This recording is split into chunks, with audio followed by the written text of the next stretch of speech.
How to recover end-to-end encrypted chats on Messenger. If you want to recover end-to-end encrypted chats, then first of all you need to make sure that you have turned on the storage. To see it, first of all go through your Messenger application and hit on the three lines on the top left corner of your screen. From there, go through the setting gear and hit on the privacy and safety. There you will see an option of end-to-end encrypted chats. Go through it and hit on the message storage and make sure that you have turned on secure storage.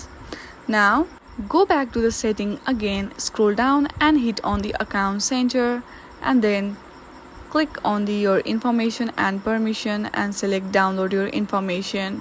From here, download your Facebook, all of the information, and then you are good to go to recover end-to-end encrypted chats on Messenger. In this way, you can easily recover it. I hope you like this video. If you like this video, then please do not forget to like and subscribe to our channel. Thank you for watching.